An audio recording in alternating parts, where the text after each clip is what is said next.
The Shroud of Turin. In 1988, carbon dating revealed it was a fake. But now, at the end of his life, one scientist claims he's uncovered new evidence that the shroud may be real. I think I can come very close to proving that it was used to bury the historic Jesus.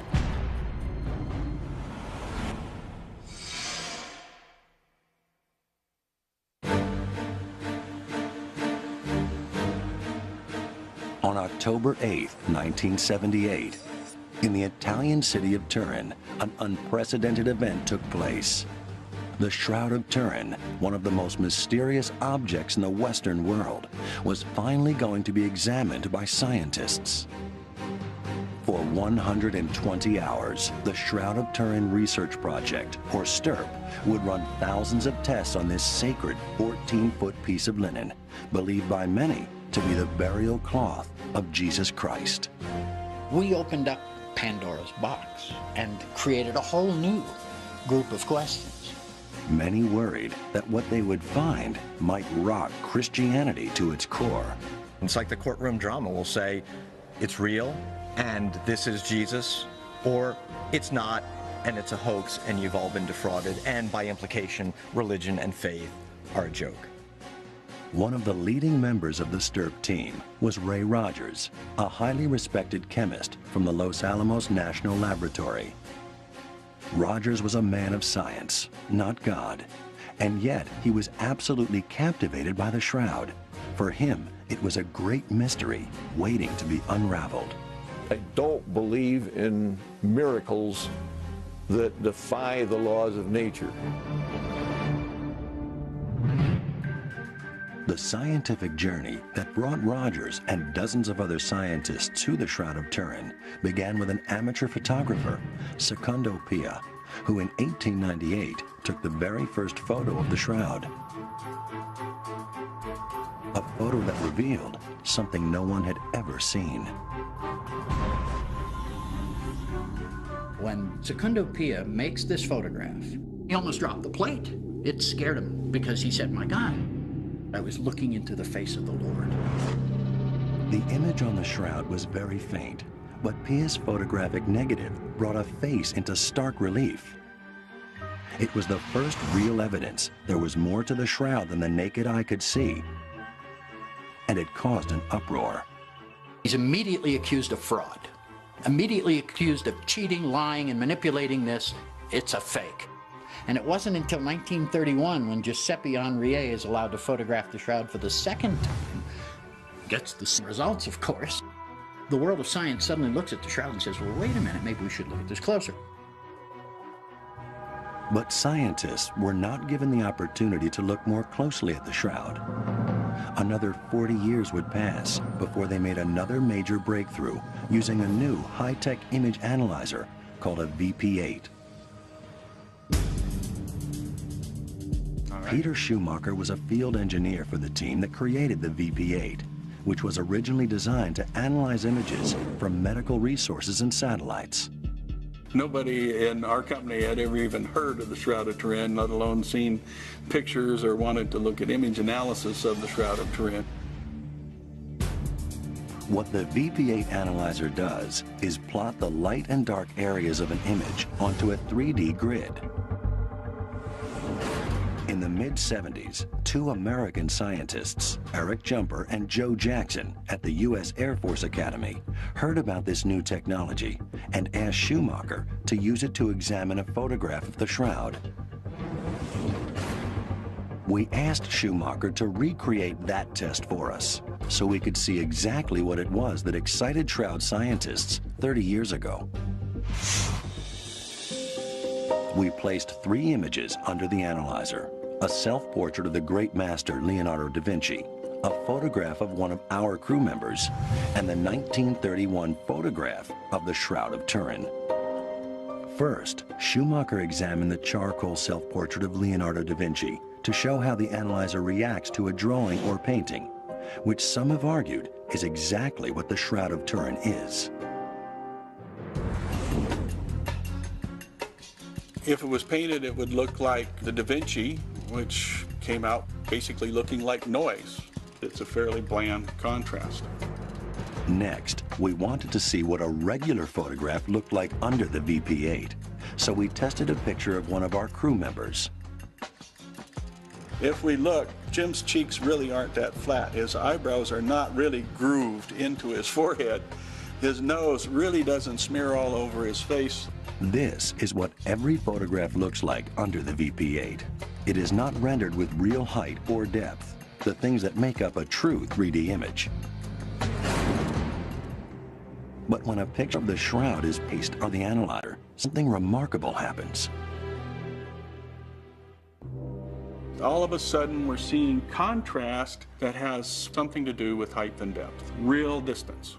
The nose has a prominence, the cheeks roll off, the hair has a shape to it and is rounded. The whole image has dimension to it. Schumacher's results deepened the mystery started by Secondo Pia. How had this image formed on the shroud? The shroud is a very unique image, the only one of its kind in the whole world. Nothing else like it. Three-dimensional relief, the front and the back of a whole human being. Only one in the world. No other, nowhere, no how, no way. I don't know any way to make it. I've never heard of a way to make it. Just the Shroud of Turin.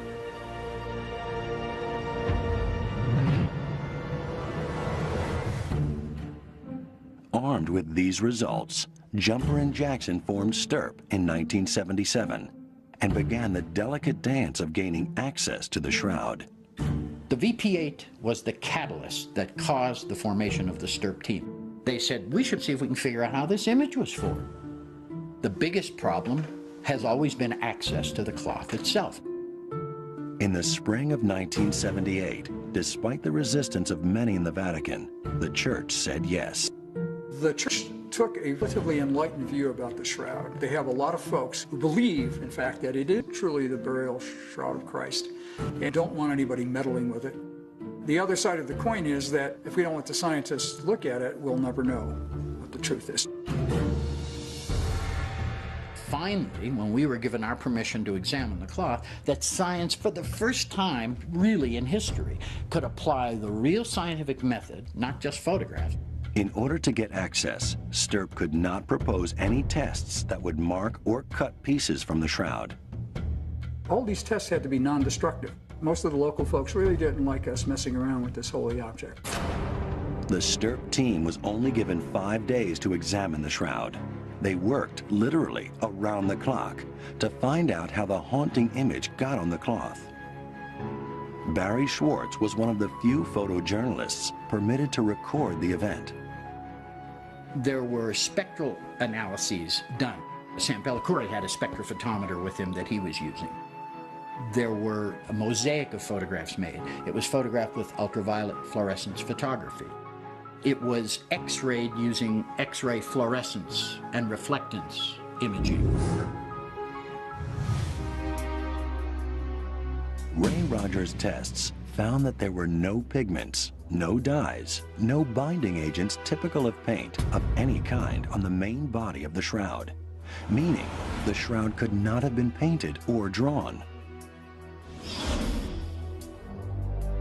But the most fascinating revelation of all was the story told by the bloodstains on the shroud. When someone is tortured, as the Bible tells us Jesus was during his crucifixion, red blood cell walls are ruptured, releasing hemoglobin into the body. The hemoglobin is quickly broken down, creating high levels of bilirubin, and the wounds begin to clot. STIRP's analysis showed the stains on the shroud were these blood clot secretions with extraordinarily high levels of bilirubin, exactly consistent with the trauma of crucifixion. Then there was the ultraviolet fluorescence photography that revealed one more incredible clue hidden from the naked eye. You can visually see these serum stains around the blood stains that were never visible until our team photographed the shroud with UV fluorescence photography approximately 2,000 years after this man ostensibly was killed. Serum is the liquid component of blood. Composed mostly of water, the stains were invisible on the shroud until ultraviolet light made them appear fluorescent. No medieval artist could have anticipated the invention of ultraviolet fluorescence photography and said, well, I'm going to hide this serum stain, and 700 years from now, they'll find it. Give me a break. Stirp had set out to determine how the image on the cloth had been created, but they were unable to find the answer. We have an image that modern science, with all of its techniques and technology, and by 78 standards, we had the best that there was, couldn't answer the simple question, how's that image get on that cloth?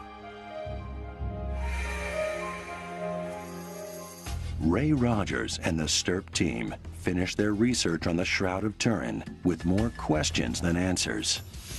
For if this was not a painting, how had the image formed on the cloth? If the blood was real, whose was it? And how and when had that man died?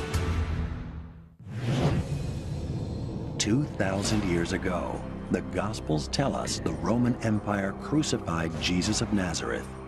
His battered body was then wrapped in a simple burial shroud. For centuries, many believed this 14-foot piece of linen was that cloth, even though there had been very little evidence to substantiate that claim.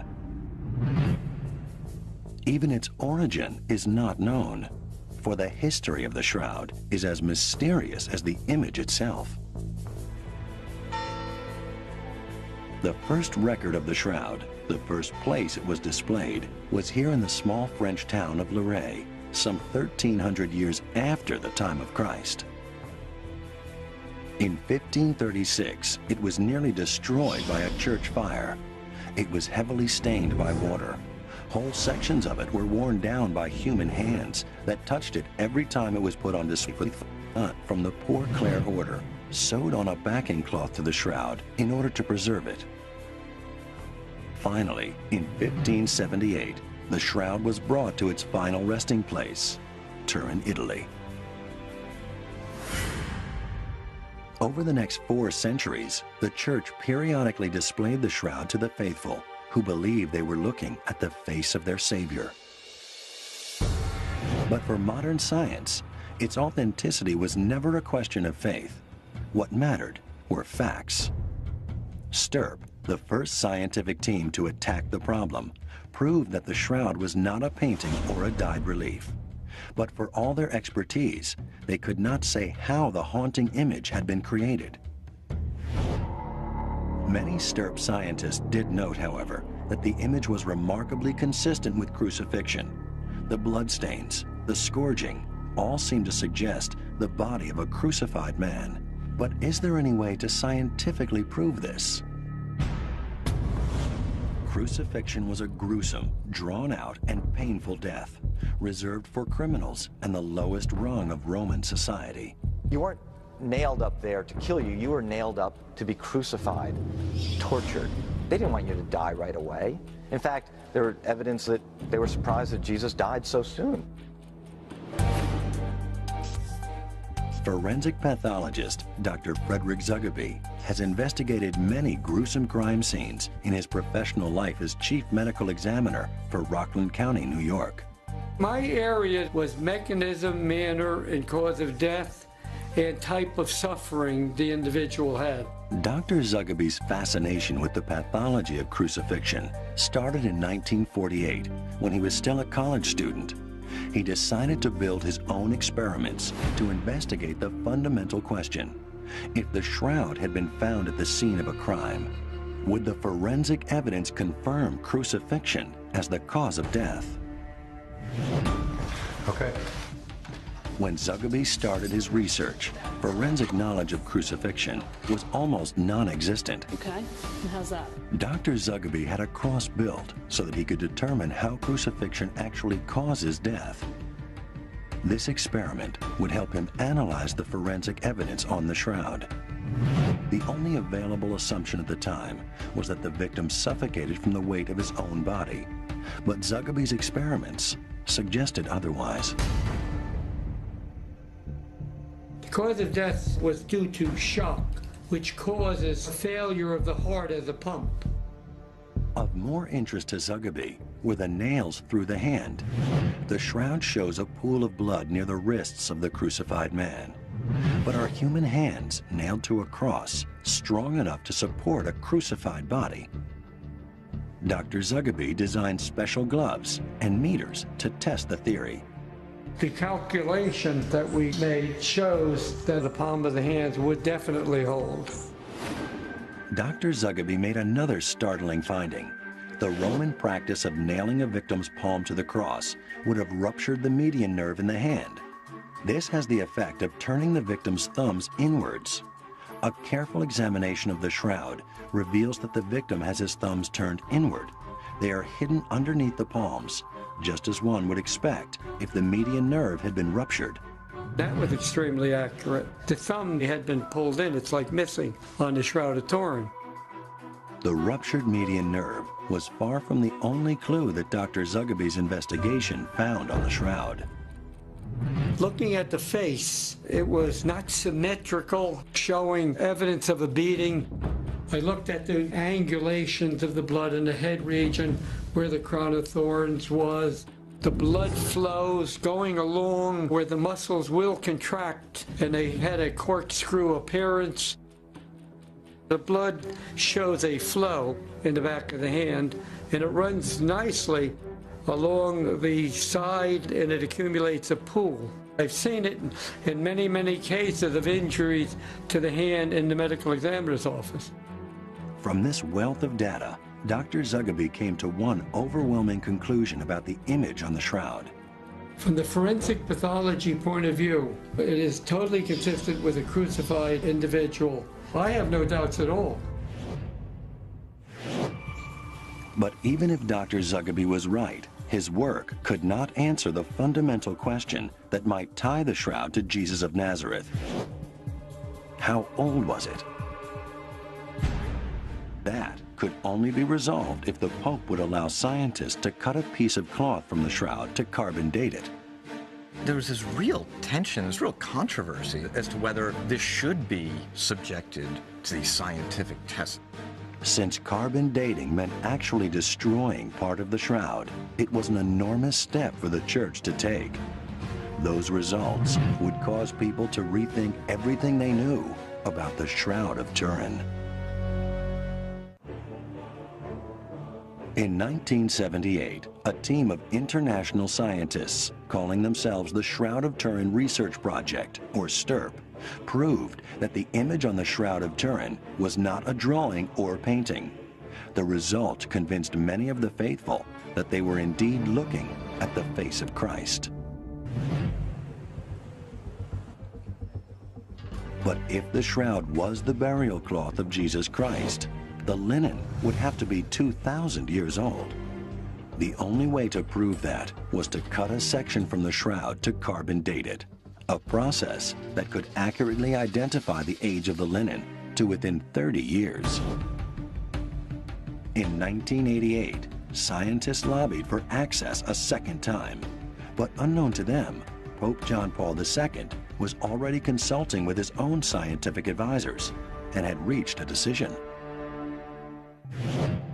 I was in Rome at the time, and there was this real tension, this real controversy as to whether this should be subjected to these scientific tests. I mean, if this is the burial shroud of Jesus, is that not an indignity to what is the only physical link to the Savior?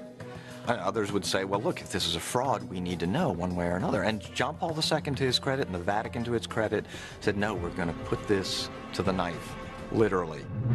The first step in any carbon dating process is to burn or combust the material being tested. Cutting a piece from the shroud that would be permanently destroyed was a highly controversial action, so the sample was cut from a corner that was already severely damaged. It was a convenient choice. It was in an area of a cloth that nobody was going to complain about. Nobody was going to take issue with the fact that they're pulling threads from the more pristine parts of the cloth. The section removed from the damaged corner was divided into 4 separate samples.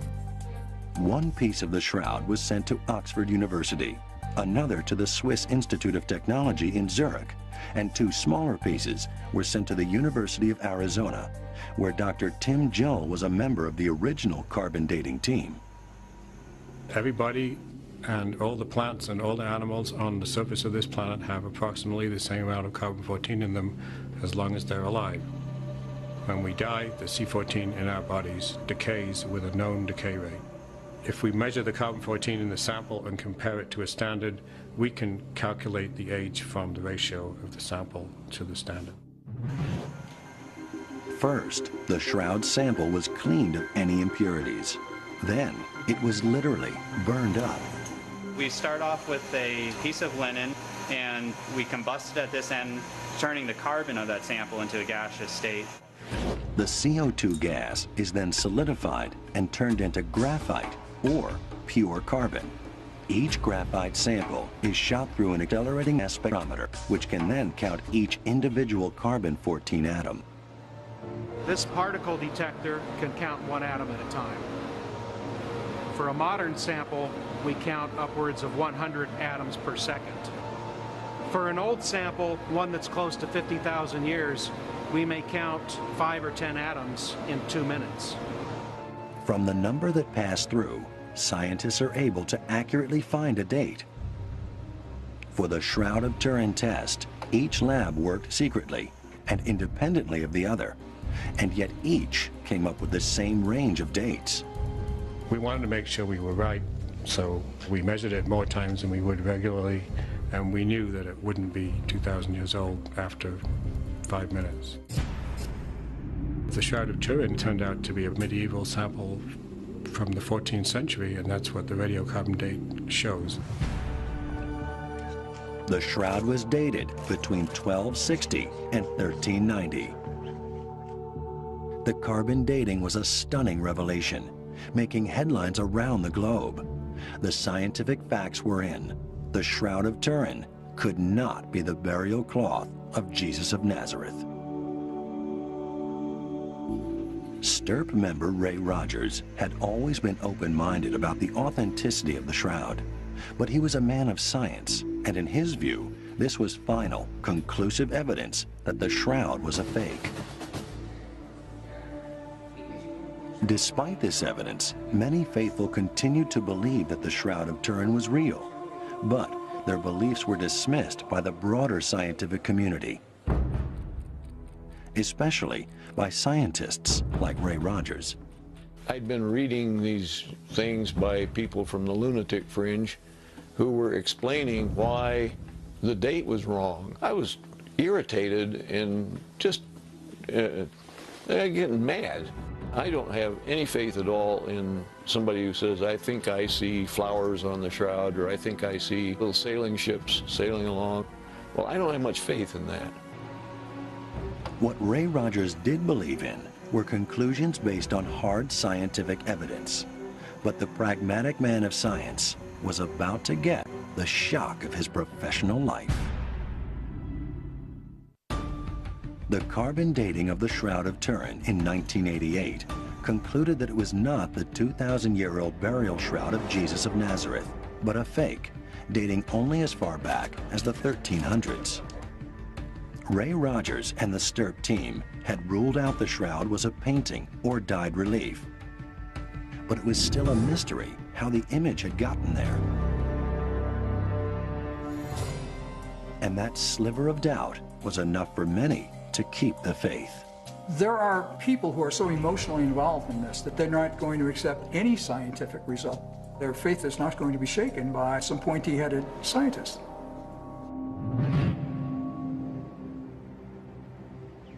Sue Benford and her husband Joe Marino are among those who believe the shroud is real.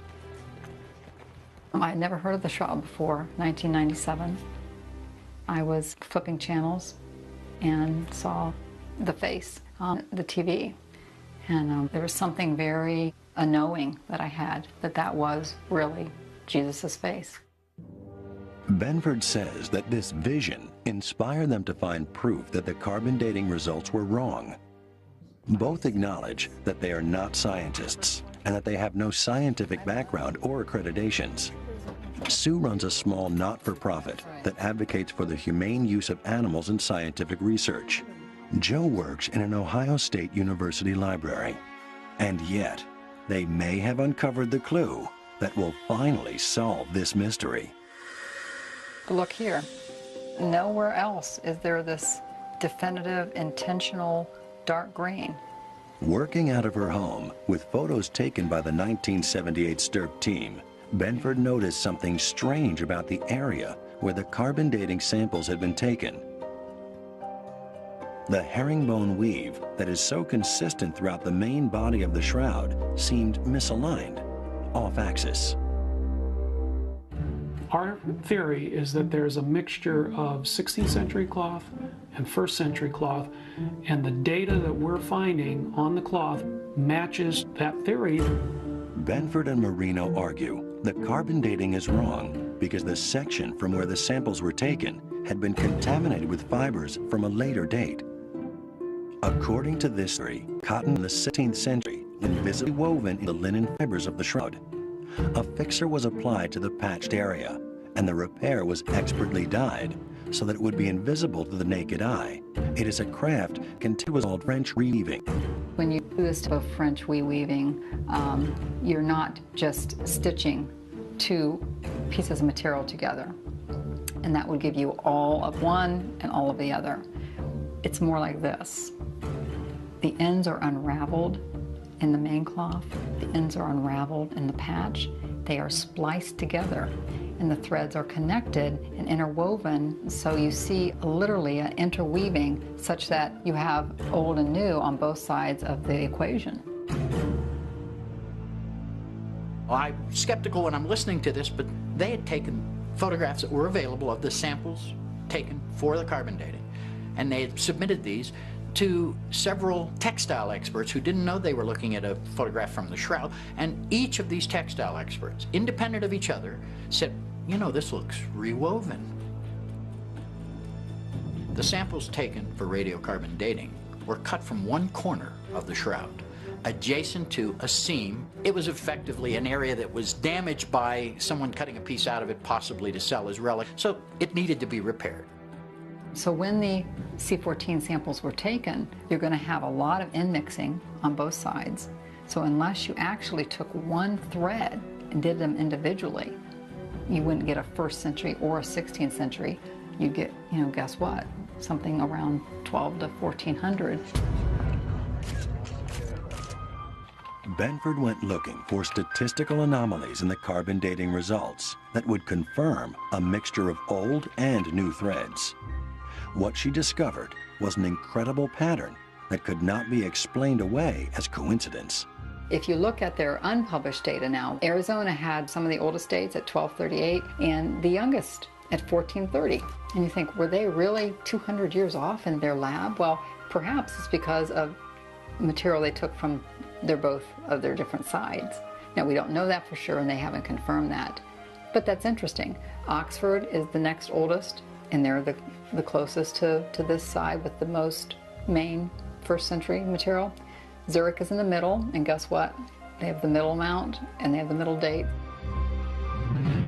In 2000, Benford and Marino presented a paper in Orvieto, Italy, detailing their theory that medieval cotton had been introduced into the damaged corner of the shroud.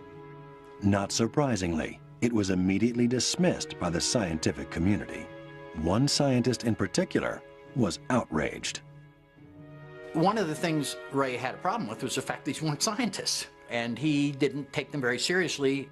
I think he lumped us in with the lunatic fringe at that time, and probably for many times beyond that.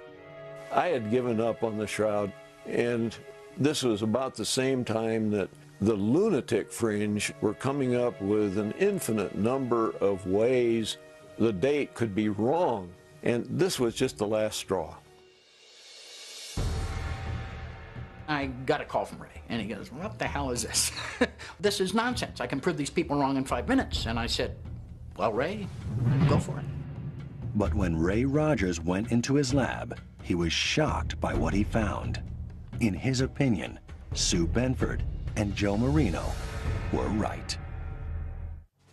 In 1988, science declared that it was impossible for the Shroud of Turin to be the burial cloth of Jesus Christ.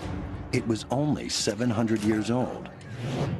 Sue Benford and Joe Marino offered the first real challenge to the carbon dating results. They believed that they had proved the carbon dating wrong because the section from where the samples were taken had been tainted with 16th century cotton fibers. Chemist Ray Rogers, an original STIRP member, thought the Benford-Marino theory was wildly implausible. He just didn't buy it. He said, that's nonsense. It can't be true. He was the gunfighter of STIRP. He was one of those guys that if he didn't like what you were saying, he'd have pulled out his 6-shooter and fired off 6 before he had a chance to take a breath. He was not very tolerant, especially of people doing bad science. It sounds far-fetched. I mean, it does sound extremely convenient. You know, I didn't believe it myself when I came up with it. Rogers was in a unique position to confirm or dismiss Benford and Marino's theory. Ray had in his possession, from 1988, the tape samples lifted from the surface of the shroud. But remember, those were not big fibers. Those were fibrils taken from the surface. He also had some samples that were taken from the shroud by Professor Reyes, who took samples in 1973 from a corner that was immediately adjacent to the area taken for carbon dating. What few realized was that Ray Rogers was in a race against time. He was losing a long battle with cancer. His old friend, Barry Schwartz, recorded this interview to ensure Ray could recount in his own words what he did next. So I read their paper and I thought, I've got the samples that can shoot that full of holes. So I got out the Ross samples and I got out the Shroud samples and I went to work again. A couple hours later, he calls me and he goes, boy, he says, I can't believe it. He says, they were right. There's cotton here. He says, there's no cotton in the rest of the shroud, but there's cotton interwoven here. They must be right. No one was more shocked than Rogers himself. His initial observation seemed to confirm Benford and Marino's hypothesis. But he knew to be absolutely certain he needed to examine the threads that were carbon dated. Until I could get a sample from the real radiocarbon cloth, a documented sample, you know, I couldn't prove anything. The carbon dating process destroys the sample as part of the dating procedure. But all the labs involved in 1988 had held on to a small sample as a reserve. The authentic radiocarbon sample that I got, these segments of yarn were cut from the middle of the radiocarbon sample, so there was no question about them. And when I looked at these samples from the radiocarbon area, there's no problem at all finding cotton in them. Rogers was now convinced that Benford and Marino had been right. In fact, he found other evidence they had missed, which proved the shroud had been repaired with cotton fibers in exactly the section where the carbon dating samples had been taken. If you happen to hit a place where a yarn segment from the original shroud was spliced into the new reweave part, the splice very definitely shows the new yarn that was being put in and dyed to match. The only thing in the shroud that was dyed or stained was this radiocarbon area. So my hypothesis at the moment is that this was done on purpose to fool your eye. Rogers also returned to STIRP's 1978 experiments to see if there was anything the carbon dating labs had overlooked. And when we went back and looked at the ultraviolet photographs, here is this area that's significantly darker. It doesn't fluoresce much. And it's just this area around the raw sample and where the radiocarbon sample was cut.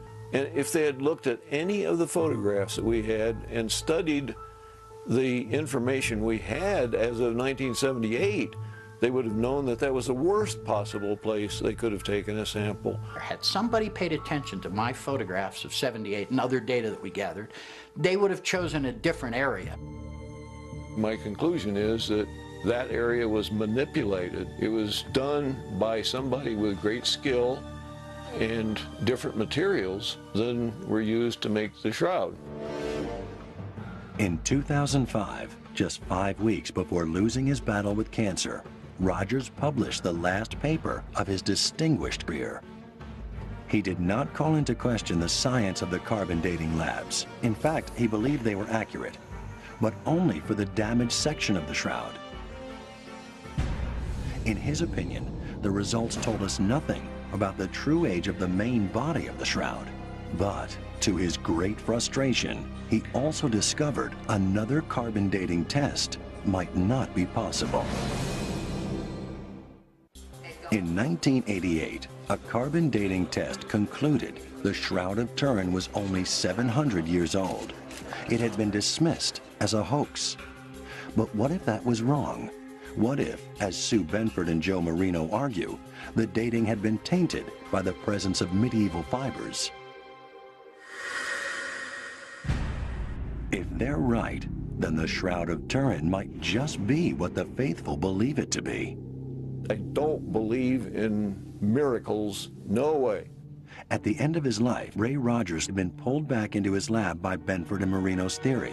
To his astonishment, he found himself agreeing with them.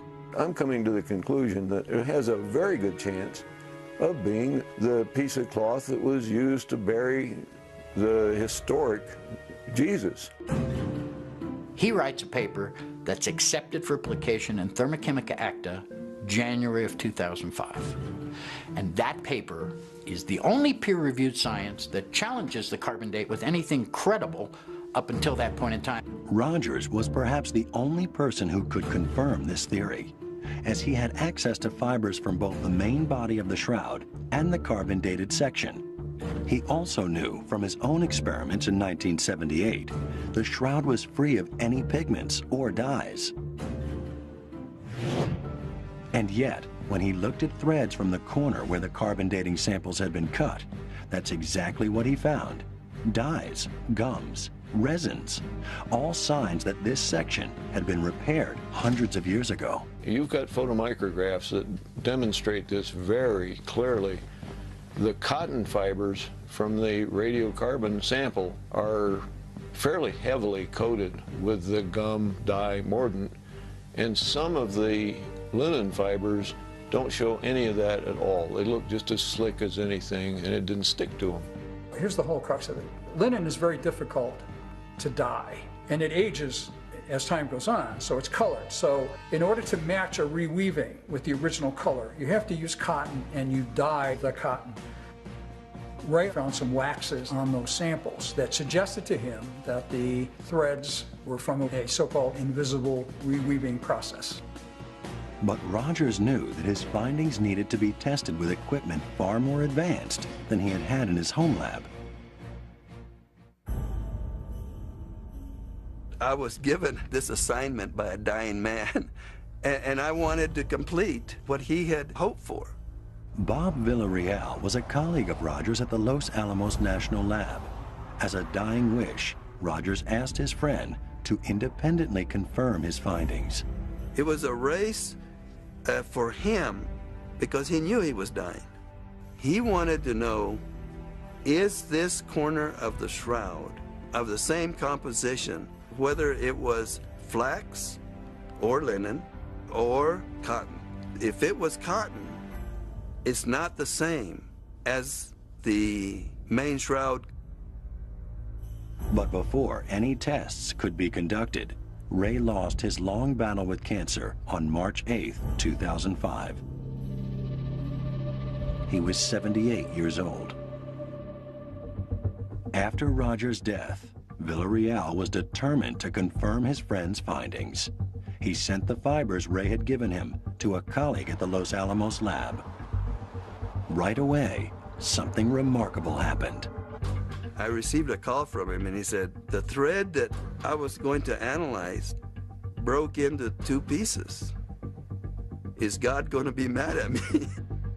The threads turned out to be 2 separate pieces woven together, just as Benford and Marino predicted. But even more important was what held them together, a mordant, a gum-like substance used for centuries to set dyes. This finding was a revelation, independent confirmation that this section of the shroud had been dyed. Since Ray Rogers had long ago confirmed there were no dyes on the main body of the shroud, it was now clear that carbon dating samples had been cut from an anomalous part of the shroud. The damaged corner was not like the rest. They come in and they snip, snip, snip, snip, snip in secret and take the worst possible sample they could. The people who certified the sample are still trying to convince everybody that everybody else is wrong. They're right. Those were perfectly valid samples. In the last months of his life, Rogers became a strong advocate for another carbon dating, but sadly, he also believed that this was no longer possible. For even if the age-old problem of access could be solved, there was another much bigger problem: the way the Shroud of Turin had been preserved. Ray Rogers talked about the fact that the box in which the shroud was kept, the reliquary, was treated with thymol, which is a chemical that kills anything alive, bugs, anything, bacteria. That treatment of thymol could impact future carbon dating of the cloth. According to Rogers, by using a plant-based chemical, thymol, to clean the reliquary, they had inadvertently done permanent damage to the shroud. It was now contaminated with modern carbon atoms, making it impossible to accurately date. But before he died, Ray Rogers thought he had found a solution. The shroud had been damaged by fire in 1536, leaving 16 distinct burn marks, marks where samples could be taken. And since they were already pure carbon, they could easily be cleaned of thymol. You got carbon there that's been charred since 1532, and charred cloth is very impervious to any kind of attack. So it makes a real good dating sample. And best of all, these charred areas had already been collected from a 2002 restoration of the shroud. In 2002, they removed the backing cloth, they removed all of these patches. You see like this charred area here? She snipped off the charred area from around these burnt holes, and they saved that. That's prime C14 stuff. You could date that. These carbon remnants might hold the key to finally solving the mystery of the Shroud of Turin. Some of Ray's colleagues have submitted a request to the Vatican for access to these burned samples to undertake a second carbon dating. The scientific world awaits another opportunity to find out if the shroud is the burial cloth of Jesus of Nazareth or an elaborate fake. But whatever the answer, it is almost certain the scientific debate over the Shroud of Turin will go on. If it isn't old enough to be the Shroud of Jesus, then I feel I'll have witnessed a miracle, because some medieval guy then will have created something that we can't even duplicate, nor can we fully explain, and I'd like to know how that was done. The Shroud of Turin. In 1988, carbon dating revealed it was a fake. But now, at the end of his life, one scientist claims he's uncovered new evidence that the shroud may be real. I think I can come very close to proving that it was used to bury the historic Jesus.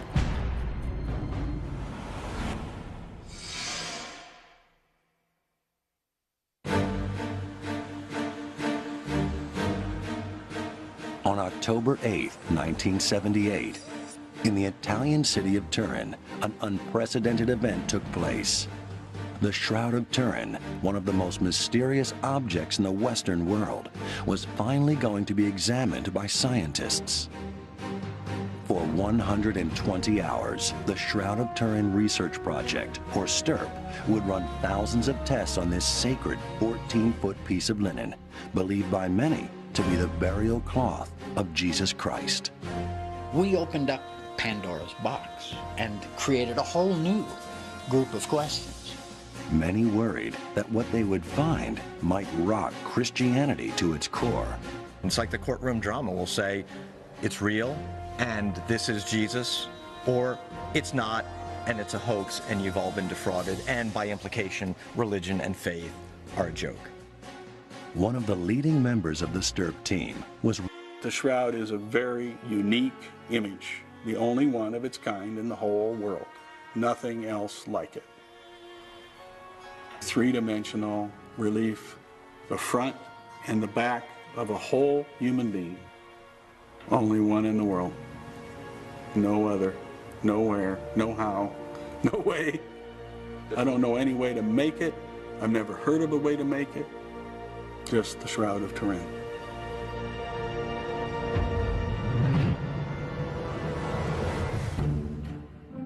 Armed with these results, Jumper and Jackson formed STURP in 1977 and began the delicate dance of gaining access to the shroud.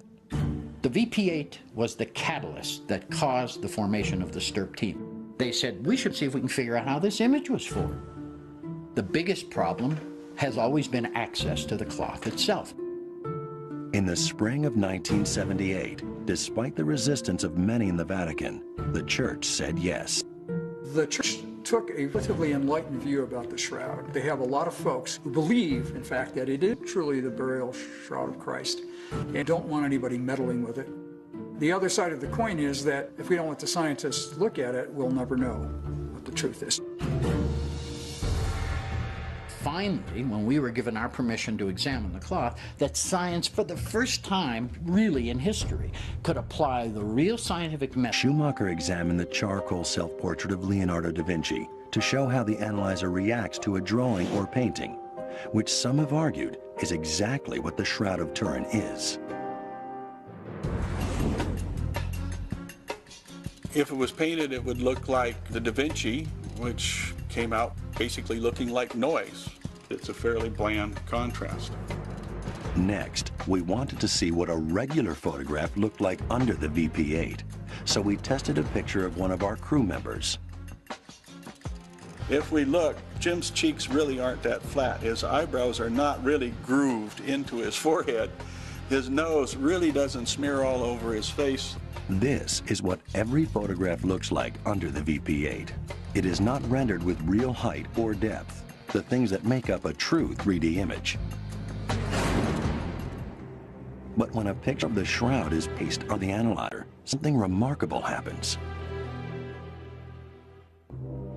All of a sudden, we're seeing contrast that has something to do with height and depth, real distance. The nose has a prominence, the cheeks roll off, the hair has a shape to it and is rounded. The whole image has dimension to it. Schumacher's results deepened the mystery, started by Secondo Pia. How had this image formed on the shroud? And says, well, wait a minute, maybe we should look at this closer. But scientists were not given the opportunity to look more closely at the shroud. Another 40 years would pass before they made another major breakthrough using a new high-tech image analyzer called a VP-8. Peter Schumacher was a field engineer for the team that created the VP-8, which was originally designed to analyze images from medical resources and satellites. Nobody in our company had ever even heard of the Shroud of Turin, let alone seen pictures or wanted to look at image analysis of the Shroud of Turin. What the VP-8 analyzer does is plot the light and dark areas of an image onto a 3D grid. In the mid-70s, two American scientists, Eric Jumper and Joe Jackson at the U.S. Air Force Academy, heard about this new technology and asked Schumacher to use it to examine a photograph of the shroud. We asked Schumacher to recreate that test for us so we could see exactly what it was that excited shroud scientists 30 years ago. We placed 3 images under the analyzer: a self-portrait of the great master Leonardo da Vinci, a photograph of one of our crew members, and the 1931 photograph of the Shroud of Turin. First, Ray Rogers, a highly respected chemist from the Los Alamos National Laboratory. Rogers was a man of science, not God, and yet he was absolutely captivated by the shroud. For him, It was a great mystery waiting to be unraveled. I don't believe in miracles that defy the laws of nature. The scientific journey that brought Rogers and dozens of other scientists to the Shroud of Turin began with an amateur photographer, Secondo Pia, who in 1898 took the very first photo of the shroud. A photo that revealed something no one had ever seen.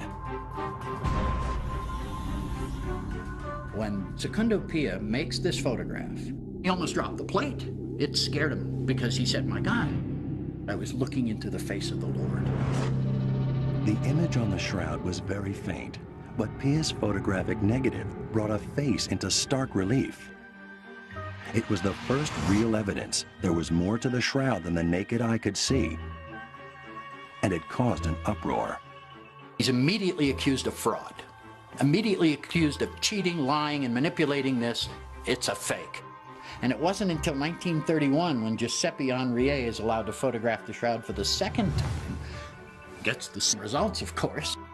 The world of science suddenly looks at the shroud